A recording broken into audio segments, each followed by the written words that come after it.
আসসালামু আলাইকুম প্রিয় দর্শক, পূর্ণতা কিচেনে সবাইকে স্বাগতম জানাচ্ছি। আশা করছি সবাই ভালো আছেন। আজকে আমি একটা সবজি বড়া তৈরি করেছি। তো কথা না বলে চলে যাই মূল ভিডিওতে। আর এই বড়াটি খুবই সুস্বাদু এবং খুবই লোভনীয়।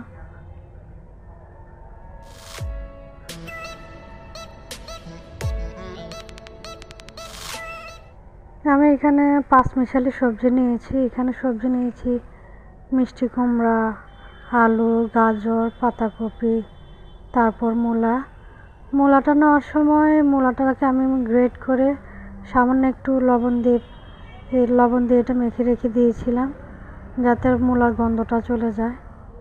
তো এখানে আমি সবগুলা সবজি একত্র করে নিয়েছি। দিয়ে দিচ্ছি ধনেপাতা, কাঁচামরিচ কুচি, দিয়ে দিয়েছি পেঁয়াজ কুচি। এখানে 2টা পেঁয়াজ দিয়েছি। তা এখানে গাজর আমি একটা পরিমাণে নিয়েছি, একটা গাজর, একটা মূলা, বাঁধাকপি সামান্য একটু, তারপর মিষ্টি কুমড়া 1 চির পরিমাণে নিয়েছি। আলু দিয়ে দিয়েছি এখানে 2টা নতুন আলু। তো সবগুলো মশলা আমি এখানে এখন এক এক করে দিয়ে দিব। প্রথমে দিয়ে দিয়েছি লবণ পরিমাণ মতো। তো এখানে আমি সামান্য একটু চিনি দিয়ে দিচ্ছি 1 চামচ পরিমাণে।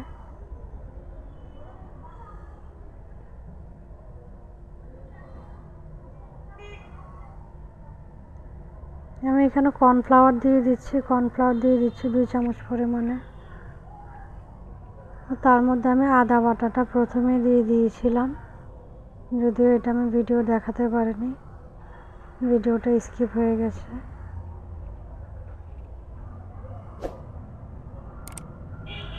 কর্নফ্লাওয়ার দিয়ে দেওয়ার পরে দিয়ে দিচ্ছি ধনিয়ার গুঁড়ো 1 চামচ পরিমাণে, জিরার গুঁড়া দিয়ে দিচ্ছি 1 চামচ পরিমাণে।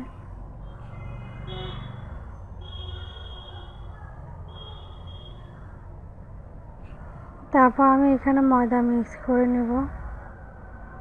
আমি কিন্তু এখানে কোনো ডিম ব্যবহার করিনি। আপনারা চাইলে 1টা বা 2টা ডিম দিয়ে দিতে পারেন। সবজি অনুযায়ী ডিমটা আপনারা এখানে অ্যাড করবেন। তা আমি এখানে কর্নফ্লাওয়ার দিয়ে দিয়েছি যাতে সবজির বাইন্ডিংটা ধরে রাখে। আর ময়দা দিয়ে করছি, চাইলে চালের গুঁড়োও দিতে পারেন। আমি ময়দা আর কর্নফ্লাওয়ার এই 2টা জিনিস দিয়ে এই সবজি বড়াটা করব। তো এখন ভালো করে মেখে নিচ্ছি। এটা কিন্তু মাখার সময় বেশি হাত দিয়ে চাপাচাপি করে মাখা যাবে না, হালকাভাবে মাখতে হবে।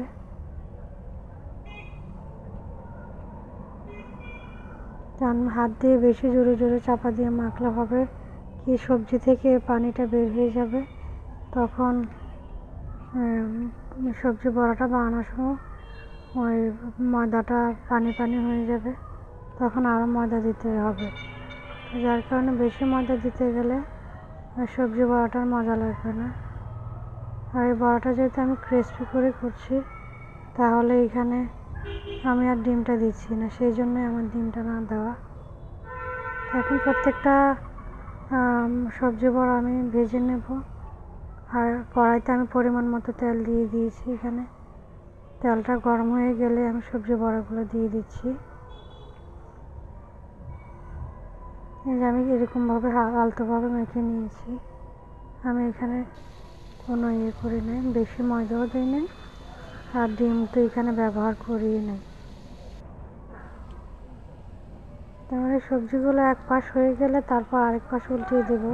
কারণ সবজিগুলো দেওয়ার পরে কিন্তু এইখানে উল্টানো যাবে না, তাহলে এগুলো প্রত্যেকটা বড়াগুলো ছেড়ে দিবে, তখন আর এগুলা দেখতে ভালো লাগবে না। তো এক পাশ হয়ে গেলে তারপর আরেক পাশ আমি এই সবজির বড়াগুলো উল্টিয়ে দিব। এভাবে করে প্রত্যেকটা সবজি বড়া আমি ভেজে নেব। আর এটাকে সবজি বড়া বলে কেউ, আবার অনেক সময় বলে যে সবজি পাকোড়া, আবার অনেকে বলে ভাজিয়া। এইভাবে তৈরি করে নেব সবগুলো। এই যে তৈরি হয়ে গেল আমার সবজি বড়াগুলো। এই সবজি বড়াগুলো খেতে কিন্তু খুবই সুস্বাদু হয়েছে আর খুবই লোভনীয়। আর আমার ভিডিওটি যদি আপনাদের কাছে ভালো লাগে, লাইক শেয়ার করে দিবেন। আর আপনাদের একটি শেয়ারের মাধ্যমে আমার ভিডিওটা অনেকের কাছে পৌঁছাবে। প্লিজ আমার ভিডিওটি লাইক শেয়ার করে দিয়ে আমার পাশে থাকুন।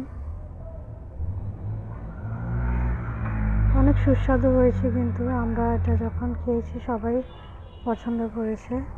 আপনারা বাসায় ট্রাই করতে পারেন। তো ধন্যবাদ সবাইকে আমার ভিডিওটি দেখার জন্য। প্লিজ আমি আবার সবাইকে অনুরোধ করছি আমার ভিডিওটি লাইক শেয়ার করে দিন। আপনার একটি শেয়ারের মাধ্যমে আমি অনেক উপকৃত হব। ধন্যবাদ সবাইকে। আল্লাহ হাফেজ।